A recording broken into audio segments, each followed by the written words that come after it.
Desmond Tutu opposed capitalism, Israeli apartheid, and US-UK imperialism too. You can find this in Monday's edition of Counterpunch at davidrovics.com/thisweek, or if you look for This Week with David Rovics wherever podcasts are found. This may sound either arrogant or forgetful, but I could not possibly remember the number of times I was in the same room or at the same protest as Desmond Tutu. And the main reason I know he was there is because I was standing there listening to him speak, often from a distance of not more than 2 meters or so. I say this not to associate myself with the great man, though I'll forgive you for thinking I'm a terrible narcissistic name-dropper, but just to be sure we all know that this all really happened, because I saw and heard it. It seems very important to mention because of the way this man is already being remembered by the world's pundits and politicians. As anyone could have predicted, Tutu is being remembered as the great opponent of apartheid in his native South Africa, who was one of the most recognized and most eloquent leaders of the anti-apartheid struggle there for most of his adult life. Being a leader in the movement to end apartheid in South Africa was probably the greatest achievement of the man's life work, and it should come as a surprise to no one that this is the focus of his many obituaries, along with the Nobel he was awarded in 1984. After Martin Luther King Jr.'s assassination, he was remembered by the establishment in much the same way, as a leader of the movement against apartheid in the U.S. The fact that he had become one of the most well-known and well-loved voices of the anti-war movement in the United States and around the world at the time of his death has largely been written out of the history books, a very inconvenient truth. But as with Martin Luther King, many of the same political leaders commemorating Tutu today would have been unlikely to mention him a day earlier, lest Tutu take the opportunity to speak his mind. This is certainly why he was not invited to commemorate his friend and comrade Nelson Mandela at Mandela's funeral 8 years ago. Like Martin Luther King and so many others, we can be sure that all the praises of Desmond Tutu as the great moral compass of the world will be made safely after he's dead. Before then would have been too dangerous, and he was best ignored until then, at which point his passing can be used as an easy way for liberals and conservatives alike to talk about how they also opposed South African apartheid, eventually. Looking back at Desmond Tutu's life, searching for various references to protests I recall him speaking at, there's a headline from the Washington Post on February 16, 2003. Thousands protest a war in Iraq in New York City the day before. There were at least 500,000 people at the rally on one of the coldest winter days anyone could remember. What I recall most vividly is being behind the stage, which was even colder than most anywhere else at the protest, because it was also in the shade. Huddling amid the frozen metal scaffolding were a variety of left-wing luminaries, including Desmond Tutu, Danny Glover, and Susan Sarandon, who were getting all the attention from the representatives of the media that did bother showing up, allowing me to hang out with Pete and Toshi Seeger since no one else wanted to talk to them or me. The following year, there was a rally in Copley Square in Boston, Massachusetts, against Israeli apartheid. It was very windy, and there were hundreds of people filling the area in front of the big church there on Boylston Street.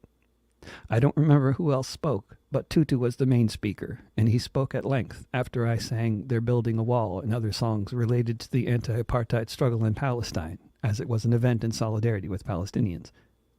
Being such a well-known leader in the struggle against South African apartheid, when he would compare Israeli apartheid to the South African version, this was just the kind of support the movement to boycott Israel needed, and Tutu did his best to provide it over and over again.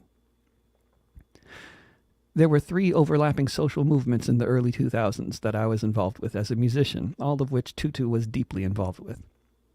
I apologize for speaking of these movements in the past tense, but none of them are anywhere near as big or active as they were in the early 2000s. I'm talking about the global justice movement and the movement to cancel debt in the global south, the movement against Israeli apartheid, and the movement against the UK-US invasion of Iraq. At the time, I wondered how it was that Desmond Tutu was showing up at so many of the same protests, conferences, and other events I was attending, promoting, or singing at. There was a lot going on, and I didn't realize at the time that Tutu was actually living in the U.S. much of the early 2000s as a visiting professor in both Georgia and Massachusetts. There were a lot of other South African radicals at so many of the rallies, especially around the global justice movement, such as representatives of the South African trade unions.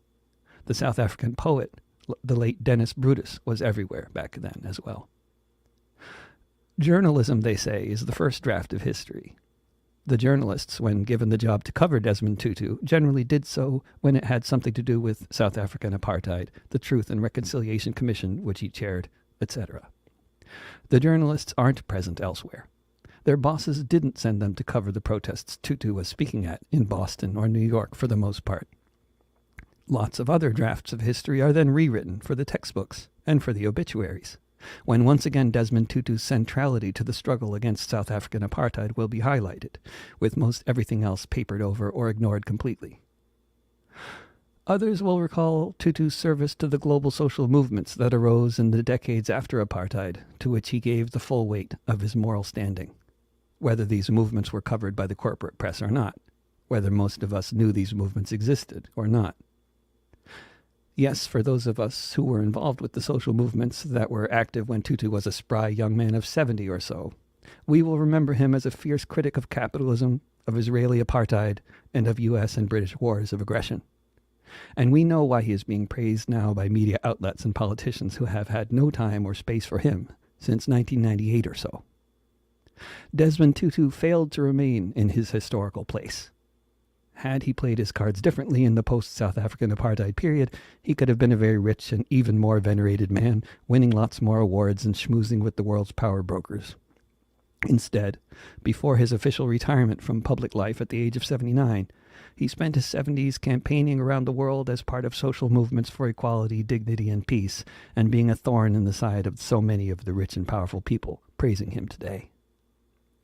Dead people can't speak out in their own defense, which makes them much less dangerous than when they were alive, especially if they died of natural causes.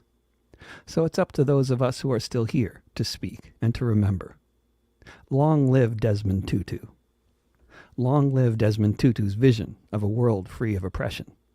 A world in which so many of the politicians praising him today would be in front of a Truth and Reconciliation Commission tomorrow if Tutu were calling the shots. Amandla Awetu, our time will come.